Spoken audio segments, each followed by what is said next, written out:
evening, everybody, and welcome to the Daily Show with Stephen Mergal. Today, Jasper Fagot and Carl Fedoro will be joining us and will be answering our question accordingly. Good Good evening, evening, everyone. everyone. We also have a guest that will be asking questions according to the vaccine being used, namely Romer Balinsoy, so let's start now.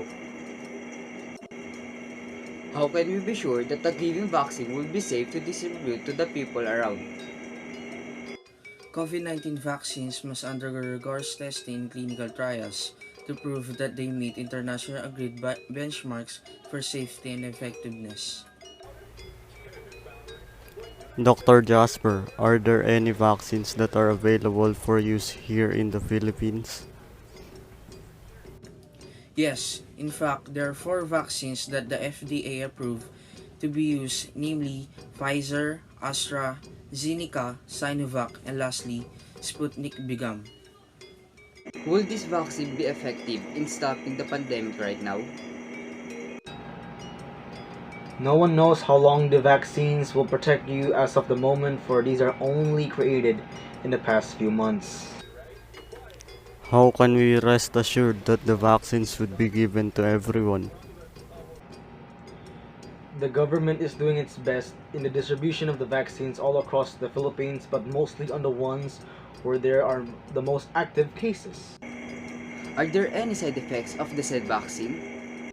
If your body develops an immune response to the vaccination, there is a possibility you may test positive on some antibody tests.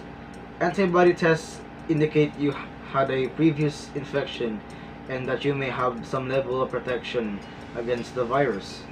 Experts are currently looking at how COVID-19 vaccination may affect antibody testing results.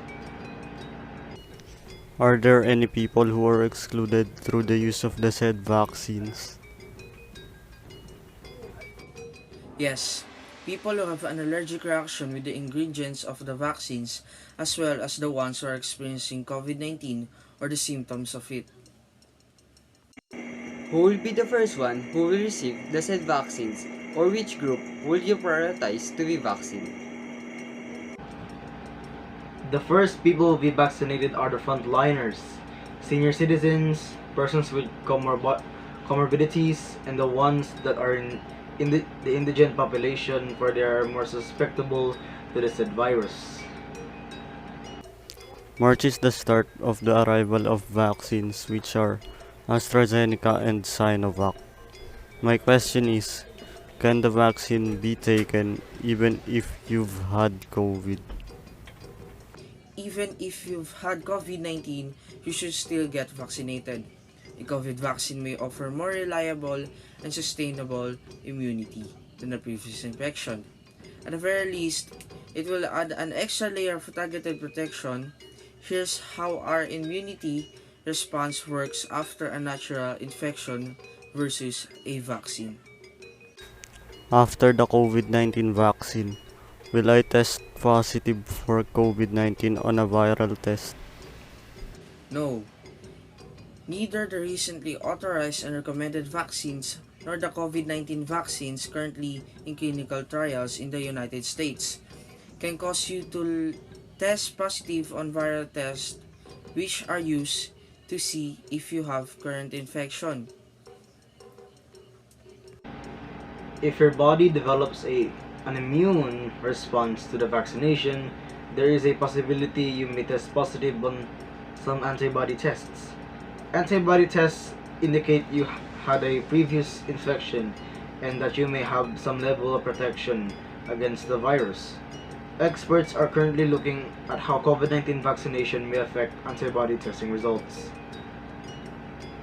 Will a COVID-19 vaccination protect us from getting COVID symptoms? Yes, COVID-19 vaccination works by teaching your immune system how to recognize and fight the virus that cause COVID-19. And this protects you from getting sick with COVID-19. Being protected from getting sick is important because even though many people with COVID-19 have only a mild illness, others may get a severe illness, have long-term health effects, or even die. There's no way to know how COVID-19 will affect you. even if you don't have an increased risk of developing severe complications. Rest assured that the government would be doing its best to bring back the country to the normal phase during pre-pandemic. We already have received approximately 508,000 doses of vaccines. 1 million doses of Sinovac arrived in the past, and 38,400 doses of AstraZeneca. Our goal is to reach 70 million people to be vaccinated. We encourage everyone to follow the guidelines implemented as well as being vaccinated to end the pandemic and flatten the curve in the following weeks or months. We also are expecting your full participation in the eradication of the virus in our country. Now, the Late Late Show present the stories of hope with our guest Samora, a COVID-19 survivor.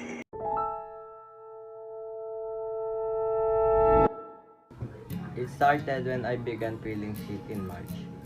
I visited my local clinic, fearing an infection, diagnosed with bronchitis. I sent home with medication. My physician recommended me to undergo testing. One night, I woke up to go to bathroom. I couldn't breathe. My vision was cloudy and blurred. I wanted to be strong for my family. I keep on telling, everything's fine, but I was sick. I know I can stay in this house forever, but I don't want anybody to come to my house, and I don't want to be around anybody because the thought of passing this to somebody scares me. So I took all the medication given by my physician and survived. I want people to take coronavirus seriously, but instead of discriminating them, what the world needs more are love, kindness, and forgiveness. Kiran Mazumdarshan said, ultimately, the greatest lesson that COVID-19 teach humanity is that we are all in this together. This is where our talk show ends, and we have a lot more to talk about in the next chapters. Live your life with purpose. See you in the next chapter. Hey there, I said it, I'm in love with